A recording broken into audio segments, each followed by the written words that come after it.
Alright, so I figured I'd throw together a quick little video after finishing my LB7 injector job. Basically, I ran into a situation where I broke the stud off my injector solenoid. And I was basically presented with two options.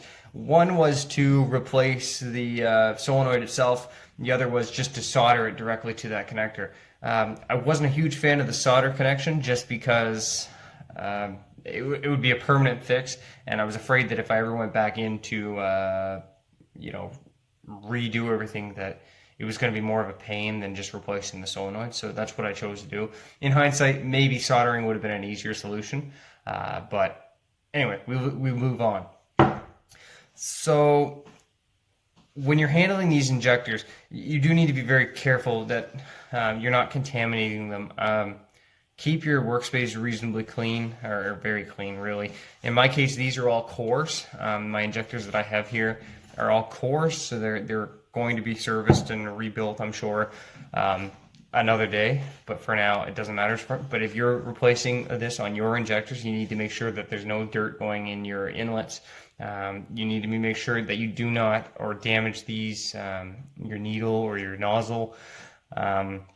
You need to be very careful just to be very clean, and just cautious. Don't be hitting your nozzle on the end of anything or anything else. So before we get started, just be aware that I'm not, a licensed Bosch tech or anything like that. This is just kind of a redneck in a garage. So take that as you wish. So this worked for me. It got me out of my pinch that I needed my truck back. So here we go.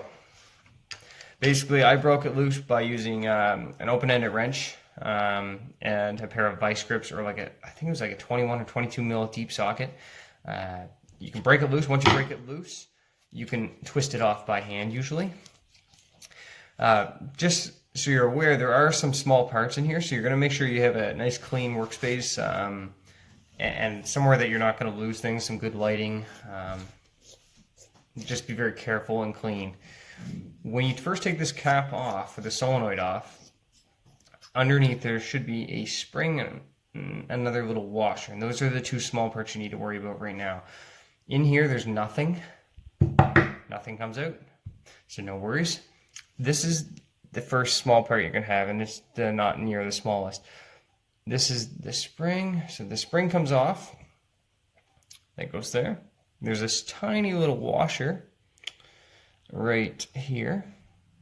Of course, my camera doesn't want to focus on it, so you can see it right there. So I'm going to take that off, put it down there. You probably see it better down there than you will anywhere else. So that goes on top of this. Next is this whole unit here comes off. You can just pull on it. Now, when you pull this off, be careful, because underneath it there is a small, in this case actually, one part of it stuck. So this is magnetized, this little piece right here. And this piece here is actually not actually attached to anything. It's just stuck there because of the magnet. So you want to be very careful not to lose it if it does stick. Otherwise, it'll stay inside your injector in the ball, or in the bowl. So in this case, one portion of the two small pieces stuck to my the cap. So for now, we're just going to put that down. And inside here, there's a tiny little, ridiculously small, really, ball. Actually, you can kind of see it right there in the center. Let's see if I can get that to come out for you.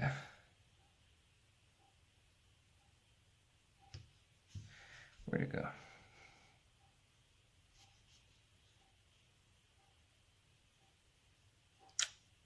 There it is, okay. Took me a second to see that. So it is obviously very small. We'll put it beside the spring for comparison's sake. It is very, very small. The tweezers, like my finger, it's very, very small. So you do need to be very careful about this. And the other piece that goes with that is actually the one that was stuck to this cap here.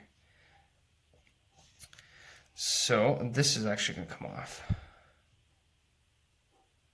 So we're going to just order this somewhat in some sort of an order. So there's the ball, the ball seat, and with this cap, there's a washer, another washer, and then there's this piece that stays together. And you don't need to take this part. This part stays together. That's fine. Now, at this point, is if you're in my situation, you're going to replace your injector or your solenoid. I mean, you just replace it. The way you do that is by pushing down on this, so you can tap it a couple times, or maybe push hard. This part will go through this, and then you take it off. This is the part you'd be replacing. So you get rid of that, and then you get your new one, and it actually slides up through, and then you push. You'll hear it snap. It's locked in place. It'll spin, but it's locked. To reassemble this, make sure obviously you're clean, there's no dirt or nothing has fallen into your bowl or your injector. You're going to start off by taking that, actually let's start off by doing it this way. You take your cap piece. Now the way to identify this is one of these will fit over this round part and one of them will not. See how that one fits over? So I put the one that fits over on right now, and then put that down. Put it right here. And now we can start the reassembly. So we take the tiny little ball, and the ball is going to sit perfectly in the center at the very bottom of this. And you can see it in there.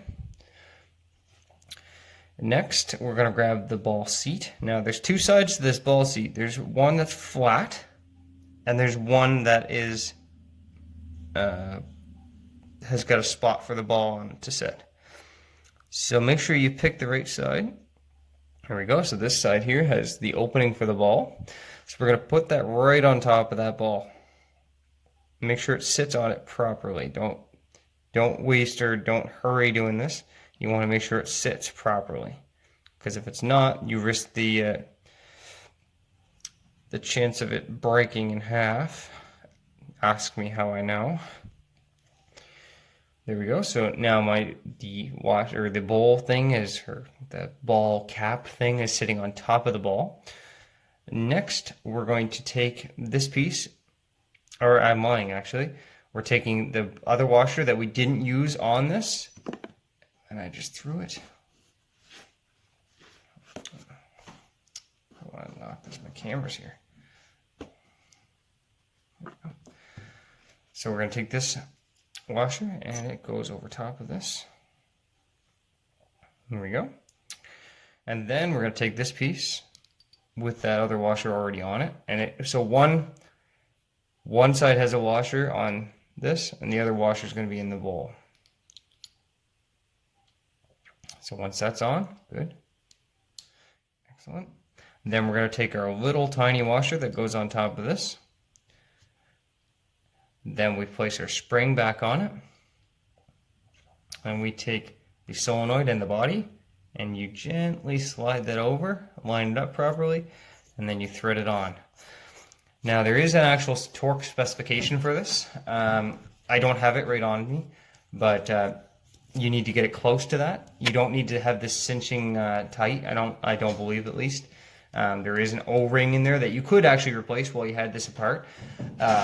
But in my case, I didn't, because it was a brand new injector. But other than that, good luck with your project. Hopefully this is somewhat useful to you. I guess the only other piece of information I have to offer you is when you do this, make sure you have your solenoid, before you torque everything down, make sure you have your solenoid oriented in the way that it needs to be. So it depends on your injector. I think it's something like that in your body that it needs to sit. So you're going to have to make sure it sits right. If you have it, for example, sitting like this, when you go to wire it back together, back in your body or your head, it's not going to line up right with your wires, and you're going to have a hell of a time trying to connect it. So take the time now to make sure that it's oriented properly, and then torque it the way it needs to be. And then reinstall, and good luck. If you do run into a situation where you're having no rail pressure after replacing one of these, something's wrong with that ball. So if the ball is not sitting properly, or the hat or the ball cap thing that we were talking about is not sitting properly in the center of that injector body, you're going to have a no rail pressure condition where your truck won't start. Because basically what's happening is all your fuel is bypassing out of the your injector basically. So it never builds pressure. All the rail pressure is coming straight at this back into your fuel tank. So hopefully this helps you. By all means, if you have any questions, let me know. Like I said, I'm not a Bosch tech or anything like that. I'm just a guy in a garage with some tools. So anyway, good luck.